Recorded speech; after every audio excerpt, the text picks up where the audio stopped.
Hello everyone. So today we are going to discuss कि जैसे जैसे चैप्टर्स ख़त्म होते आ रहे हैं, वैसे मैंने रिवीजन का बता दिया था आपको कि रिवीजन कैसे करना है। मैंने आपको वही बता दिया था कि किस चैप्टर का रिवीजन कितने टाइम ड्यूरेशन के अंदर करना है। नाउ वी विल डिस्कस कि करंट में जो चल रहा है वो चल रहा है, रिवीजन कैसे करना है वो भी आपको समझ में आ रहा है। नाउ वी विल डिस्कस कि रिवीजन और करंट के साथ साथ आपको हफ्ते में एक टेस्ट और देना है। You have to give at least one test in a week, क्योंकि बहुत ज़रूरी है। बिना टेस्ट के आपको ये नहीं पता चलेगा कि आपका कितना जो चैप्टर आपने करा है वो आप कितना कंप्लीटेड है। मतलब आउट ऑफ 100% 50 है, 60 है, 70 है या फिर 80 है। ठीक है, तो ये आपको पता कैसे चलेगा जब आप टेस्ट दोगे। अब कुछ बच्चे बोलेंगे कि मैम टेस्ट कैसे देना है, तो या तो आपका उतना सिलेबस हो गया हो, मतलब मान लो कि 10-15 चैप्टर्स हो गए, तो उसमें से कोई भी जितने चैप्टर्स हुए वो देख लो कि किस टेस्ट में वो कॉमन चैप्टर्स हैं, उस वो वाला टेस्ट दे दो। या फिर अगर ऐसा नहीं है तो डिसाइड कर लो कि अच्छा हमें ये वाला टेस्ट देना है, उस टेस्ट के हिसाब से उस वीक में सिलेबस को कंप्लीट करो।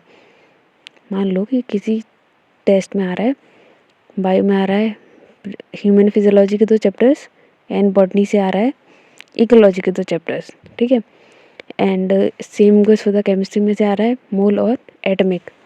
फिजिक्स में से आ रहा है basic maths, vector and kinematics. तो क्या होगा, आगे वाले वीक में आप कौन से चैप्टर्स करोगे?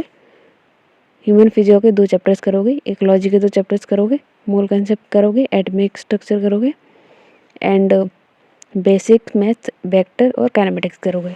जैसे ये चैप्टर्स तो उस वीक में ख़त्म हो जाएंगे, संडे को आप टेस्ट दोगे वही वाले, क्योंकि उस वीक में आपने वही चैप्टर्स पढ़े जो आप टेस्ट देने वाले हो। तो इससे आपको पता चल जाएगा कि जो आप चैप्टर्स आपने पढ़े वो आपके कितने कंप्लीटेड है। ठीक है, और जैसे रिज़ल्ट आए उस हिसाब से फिर उन पर फोकस करो। अगर रिज़ल्ट मतलब 90% से नीचे आ रहा है, मतलब उसको एक बारी और उन चैप्टर्स को रिवाइज कर लो, देन फिर आगे बढ़ना है। सेम करना है आगे ही, ऐसे ही टेस्ट देने हैं। ठीक है, अगर जैसे वो नहीं हो पा रहा है ना कि अभी तक सिलेबस कंप्लीट नहीं हुआ है तो समझ में नहीं आ रहा, अभी फुल टेस्ट मत दो, अभी जनवरी तक फुल टेस्ट मत दो। फुल टेस्ट देना स्टार्ट करना फरवरी में फुल टेस्ट देना, क्योंकि जब तक आपके एटलीस्ट हो जाएंगे 50 चैप्टर्स हो जाएंगे, तो इतने में अगर फुल टेस्ट दोगे भी तो फिर उतना लो स्कोर नहीं आएगा जितना कि आना चाहिए, तो आराम से दे दोगे फिर वो फुल टेस्ट, है ना। अभी पार्ट टेस्ट से काम चलाओ, पार्ट टेस्ट के अकॉर्डिंग सिलेबस कंप्लीट करो। ठीक है, मैं डिटेल जो वीडियो है ना कि कैसे क्या करना है वो कल अपलोड कर दूँगी टेस्ट के हिसाब से, मतलब दिखा के आपको कि ऐसे ये टेस्ट में ये सिलेबस आ रहा है, उसके अकॉर्डिंग ऐसे ऐसे सिलेबस कंप्लीट करना है, एंड उसके हिसाब से वो टेस्ट देना है जो टेस्ट के सिलेबस को आपने कंप्लीट करा। उसके साथ साथ मुझे एक और चीज़ पूछनी थी, जैसे मैंने आपको बोला था कि आपको डेली टारगेट्स बनाने, तो आपके क्या वो डेली वाले टारगेट्स कंप्लीट हो रहे हैं? अगर हो रहे हैं देन कमेंट सेक्शन में करो कि हाँ हो रहे हैं। अगर नहीं हो रहे हैं तो वो रीज़न बताओ मुझे कि क्यों नहीं हो रहे हैं वो डेली टारगेट्स। ठीक है, मतलब ऐसा कोई प्रेशर नहीं है, but I just wanted to know कि अगर नहीं हो पा रहा है तो क्यों नहीं हो पा रहा है।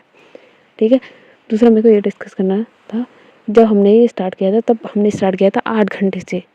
ठीक है, और 1 हफ्ते पहले मैंने बोला था कि 8 घंटे को बढ़ा दो टाइम को, तो 8 का डायरेक्ट नहीं बढ़ेगा, उसको धीरे धीरे बढ़ाओ, बट बढ़ाओ।